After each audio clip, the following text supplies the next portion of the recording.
Hey, kiddies, this is Three Dog. Bow wow, your voice in the darkness. Or at least the radiation. We interrupt our regularly scheduled program for some news. 2 weeks. It's been 2 weeks since our boys in Power Armor kicked those Enclave bastards out of Project Purity and started that baby chugging. Now, y'all remember James, right? Father of 101? Well, Three Dog has learned that back in the day, James' wife had a dream. See, she was a scientist too. Worked on that project. You know what she wanted? Waters of life. Free and clean. For any and all.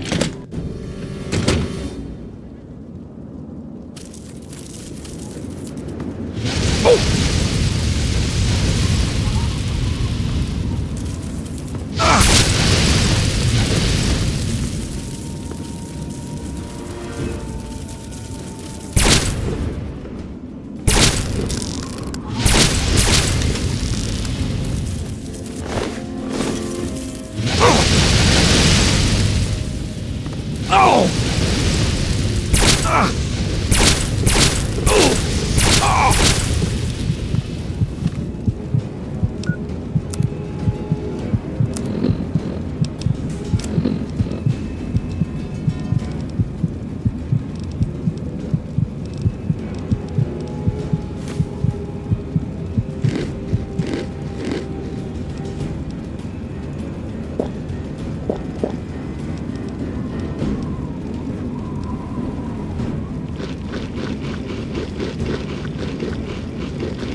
You're listening to Enclave Radio.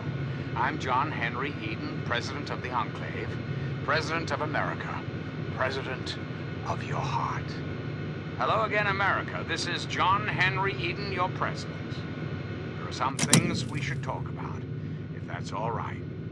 Did you know there are those amongst us who would shatter our hopes for peace, order, and security? These radical malcontents don't care about you. They don't care about America. All they care about is fulfilling their own selfish desires.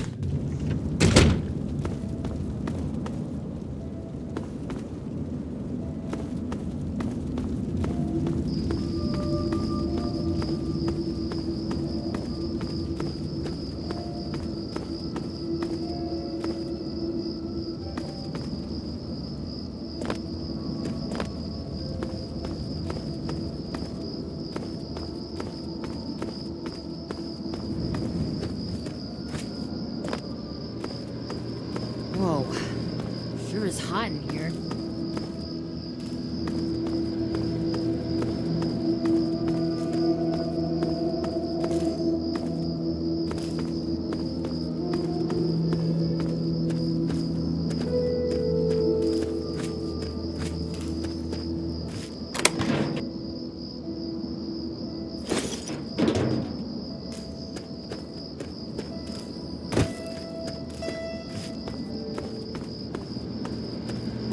Now I know what a TV dinner feels like.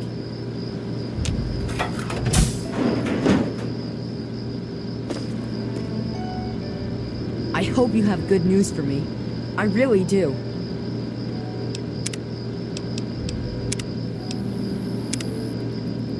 Come on, tell me already.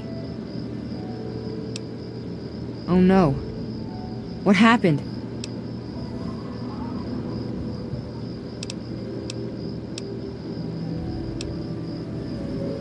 He's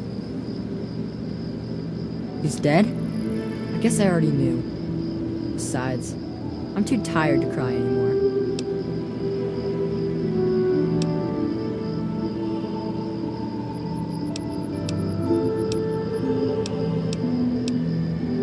You've gotta stop it, so this can't happen to anyone else's family ever again. I wish I had met you a long time ago, and then maybe my dad would still be alive.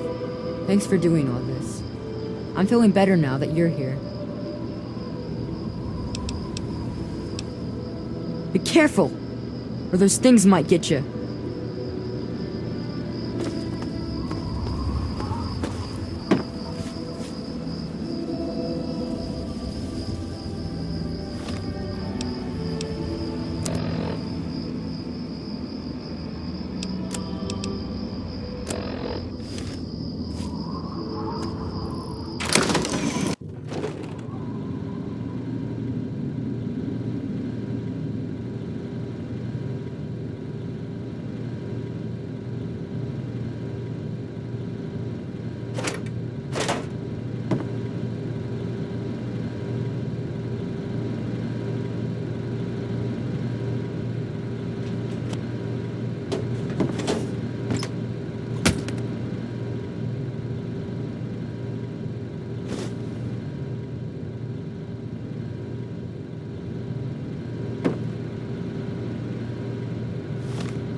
If you're listening to this recording, it is because you're believed to be trustworthy.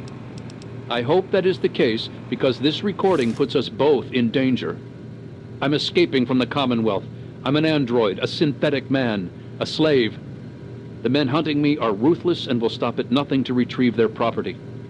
I need to find a doctor in the wasteland to perform facial reconstruction. I also need someone who knows a great deal about computers. I need to have my memories erased and my face altered to look like someone else.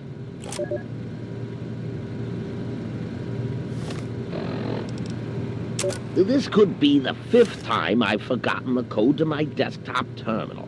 I really must learn to be more organized. The password for my terminal is Formicidae. How hard could that be for me to remember? Note to self, destroy this holotape as soon as move to new lab is complete.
Well, you startled me.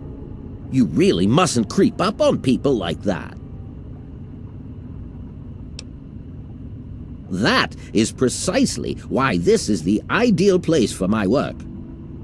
Do you realize you're trampling about in a delicately balanced and highly sensitive experimentation area? My experiments are of a complex nature and would take a scientist to explain. Oh wait, I'm a scientist. How marvelous. My foray into reducing the girth of these insectoid creatures is of utmost importance. I intend to generationally reduce their immense stature by way of a pre-birth induced mutagen. Isn't...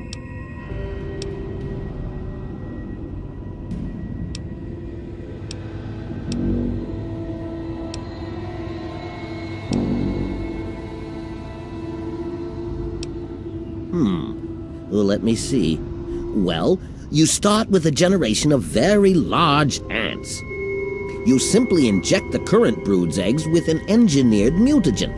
Then the next generation should be smaller. Do it enough times, and you may be able to reduce them back to their once original tiny size. Well, I'm afraid I've made slight miscalculations in the mutagen. Instead of lowering their size, the brood hatched with a new biomechanism. I call their genetic aberration pyrosis, the ability to emit flame from their bodies. I may be able to correct this error, but I can't get near my equipment.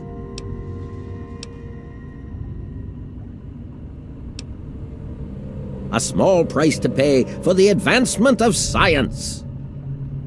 A few die, and later, after the mutagen is improved, many more will live. That's the way it's done.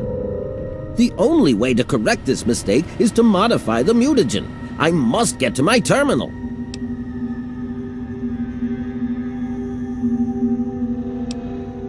Since you've offered, allow me to elaborate. My portable terminal is set up in the hatchery chamber near the Ant Queen. If I can reach it, I can continue to work on improving the mutagen.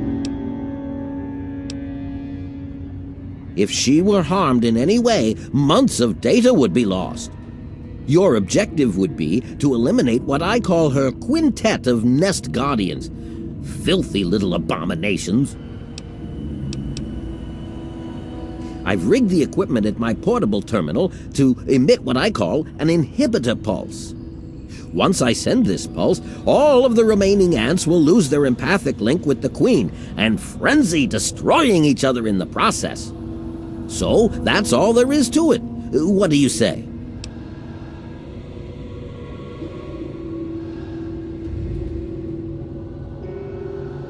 Yes, I suppose you're right. Science must learn to acquiesce to your standards in order to advance itself. I was merely going to offer up one of my mutagenic bioenhancers, but I suppose I could up the ante. I will also award you with my old lab coat. It served me well over the years, and you may find it useful for your own experiments. I've managed to isolate some of the fire ant genes and distill them into human-safe genetic enhancers. I can inject you with one of these formulas and you'll find yourself with either enhanced strength or enhanced perception. Not only that, but you'll be somewhat more resistant to fire. How marvelous! You will? How marvelous! Be careful, my friend. The Nest Guardians can be quite tenacious.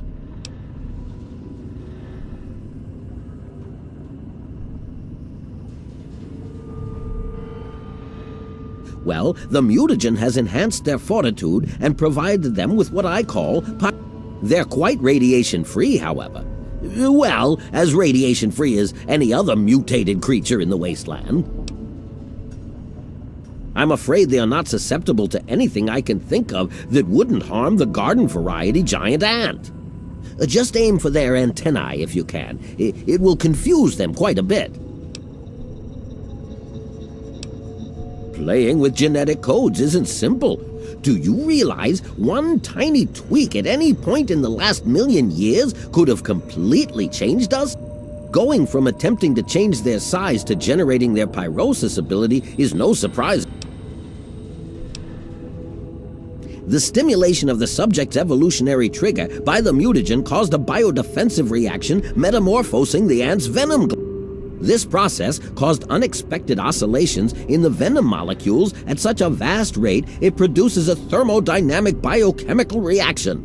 As the subject ejects the volatile solution, it becomes conflagrant due to new structures in its maw. I call its calefaction array.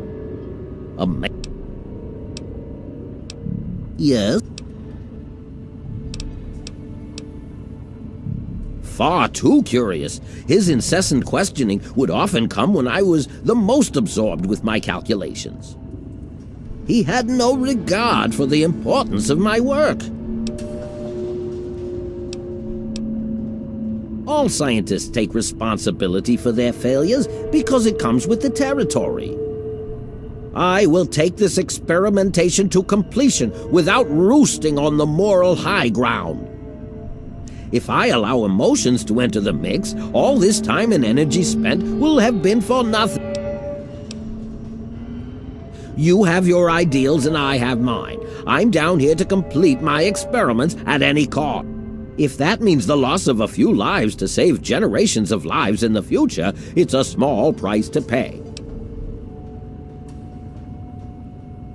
I can't risk leaving this place. I have to continue monitoring the hatchery for any further mutations in the next brood. I have no time for children and their petty games. What do they know about the importance of my work? Yes? Be ever vigilant. Those from the genus Solenopsis are...